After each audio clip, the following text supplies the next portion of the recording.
પાટણ સાંસદ ભરતસિંહ ડાભીના અધ્યક્ષસ્થાને જિલ્લા ગ્રામ્ય વિકાસ એજન્સી પાટણ દ્વારા જિલ્લા સેવા સદન પાટણ ખાતે district development coordinator and monitoring કમિટીની બેઠક યોજાઈ હતી। બેઠકમાં કેન્દ્ર સરકાર તથા રાજ્ય સરકારની વિવિધ વિકાસલક્ષી યોજનાઓની પ્રગતિની વિસ્તૃત સમીક્ષા કરવામાં આવી હતી।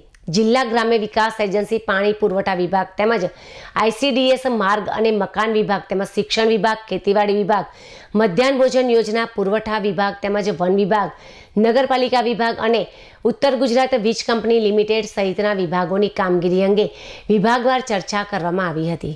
વર્ષ 2025-26 દરમિયાન વિવિધ યોજનાઓ હેઠળ થયેલી કામગીરી, લાભાર્થીઓને મળેલ લાભ તેમજ ભૌતિક તથા નાણાકીય પ્રગતિ તેમજ બાકી રહેલા પ્રશ્નોની બેઠકમાં સમીક્ષા કરવામાં આવી હતી। સાંસદશ્રીએ વિવિધ વિભાગોના અધિકારીઓને વિકાસ કાર્ય સમય મર્યાદામાં પૂર્ણ કરવા, લાભાર્થી કેન્દ્રિત કામગીરીને પ્રાથમિકતા આપવા તેમજ સરકારની જન કલ્યાણકારી યોજનાનો લાભ છેવાડાના માનવી સુધી પહોંચે તે માટે સુચારુ આયોજન સાથે કામગીરી કરવા સૂચના આપી હતી।